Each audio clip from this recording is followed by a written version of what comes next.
Now I know that millions of Social Security and federal program beneficiaries did receive their $1,400 stimulus check yesterday. Now congratulations everybody if you got your $1,400 stimulus check. And if you guys did, then be sure to leave me a comment down below telling me that you received a third stimulus payment. But folks, the main goal of this channel is to provide you with the most up-to-date and reliable stimulus check news. I want to see every member of my community receive a $1,400 stimulus check. But sadly, the truth is this: there is still a large amount of Americans that have not gotten a stimulus payment. SSI, SSDI, VA, and even survivors beneficiaries have still not received a third stimulus payment at all. Folks, this is really disappointing. There are still so many people waiting for the stimulus money. But remember folks, I will always be here to guide you through all this mess. In this video, I'll be discussing the possible reasons why you have not received your $1,400 stimulus check. So be sure to stay until the end of this video to find out the latest news about your third stimulus payment if you didn't get one today. And folks, let's get this video to 1,000 likes if you believe that the IRS must do a better job of sending out stimulus checks. Now the first possible reason why you have not gotten your stimulus check is that the IRS has not processed your payment yet. I'm sure many of you are like, well, wasn't the IRS supposed to send out stimulus checks to all Social Security and other federal program beneficiaries by April 7th? Well, the answer is yes everybody. The IRS and the US Treasury Department did announce last week that Social Security recipients and other federal beneficiaries who do not normally file a tax return can expect a stimulus payment on April 7th. But we all know the IRS has not been very transparent with us. According to the IRS, more than 25 million Americans received their $1,400 payment today. And the IRS says that the majority of these payments will be electronic and will arrive in the form of direct deposits and payments to existing Direct Express cards. Everybody, we are currently on the 4th batch of stimulus checks. The IRS will definitely be sending out more batches of stimulus checks very soon. So remember everybody, if you did not get your stimulus check today, do not worry because you will receive a stimulus check by the end of this week. Now some of you guys are telling me down in the comments that your IRS Get My Payment tool is saying that they have not yet processed your payment or that you're not eligible for a stimulus check. Well everyone, please make sure that you're eligible to receive a third stimulus payment. The eligibility requirements have changed from the last 2 rounds of stimulus, but I'm sure that the majority of you actually do qualify for a third stimulus check. Now if the message you get from the IRS Get My Payment tool says that you need more information, then your payment may have been returned to the IRS because it wasn't able to be delivered. There are not many people that have this error message. In this case, only people who get this message can use the Get My Payment to enter the correct bank account information. So guys, let me know down in the comments what type of message you are seeing when you check the IRS Get My Payment tool. Also everybody, please note that the IRS only updates the Get My Payment tool information once per day, typically overnight. So there really is no need to refresh the tool multiple times a day. Now many of you are concerned about how you will receive your third stimulus payment. The IRS says if it has direct deposit information on file for you, that's how you're going to receive a stimulus check. And guys, even if the IRS has a correct bank account on file, you may still not receive your stimulus check as a direct deposit. So be sure to check your mailbox everybody for more stimulus payments. But due to the pressure of tax season, if the direct deposit returns in error, your stimulus payment will be sent as a paper check or an EIP debit card. Most of you have direct deposit on file for the IRS, but you will not know whether you will receive a paper check or debit card through the mail, as the Get My Payment tool will only say that your payment has been mailed. Unfortunately, for those of you receiving a check through the mail, you may have to wait a little bit longer than others to actually receive a payment in your mailbox. USPS is also experiencing delivery delays right now. And if the Get My Payment tool says that your payment has been mailed, then make sure to check your mailbox on the daily.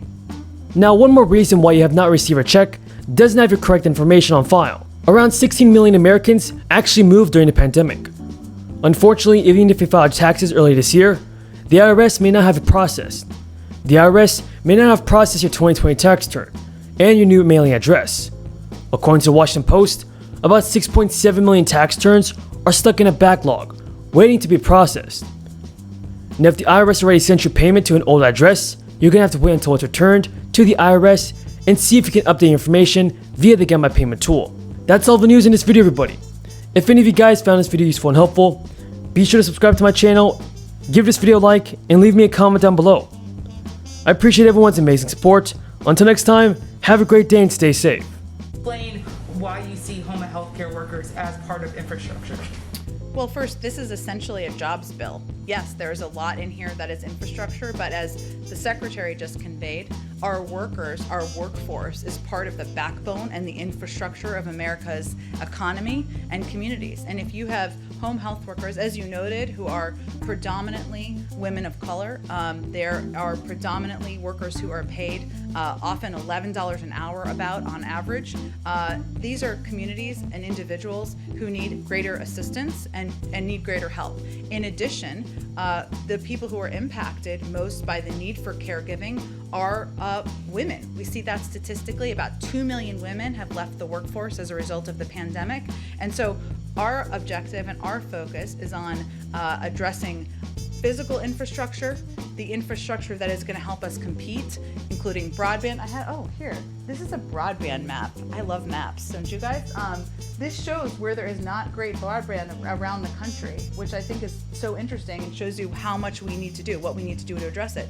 But if we're going to get women back in the workforce, this is an area where we need to address, and so the President felt it was an important and imperative part of the package, and as the Secretary noted, it's something that many businesses are also welcoming. Two quick questions.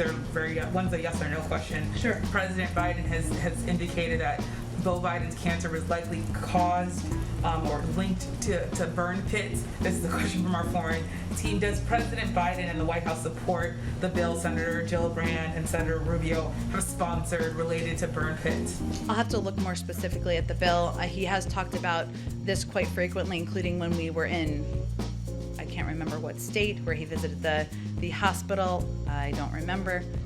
Ohio, thanks. It's like a phone a friend. And when we were in Ohio, he talked about this as well, but I can check with our legislative team. I haven't looked more deeply into the specifics of the bill. My last question's on immigration. The Family Reunification Task Force, as of now, is saying that it hasn't reunited any families because they're still sorting through the system. I wonder, can you talk a bit about why they haven't been able to reunite families, and what are the concerns and challenges that maybe are even more pronounced than you would have thought they were going to be? Sure. First, we can't overstate how complex this challenge is. The prior administration did not have a system in place to track the children and parents who were separated. They also, of course, separated them themselves, but the task force has been in place, as you know, for about 2 months. The focus right now in this period of time has been reviewing thousands of records, and a significant number of issues have come up in these existing files, including incorrect dates and names. They are working to establish a database of families who were separated and working to find previously unidentified separated families who are eligible to receive benefits through the task force. And they've also identified over 5,600 new files that were not reviewed and have begun the process for reviewing and cross-checking those files. The task force is also working very closely with the ACLU to process identified families so we can reunite them as swiftly as possible. They'll have a full report that's due on June 2nd.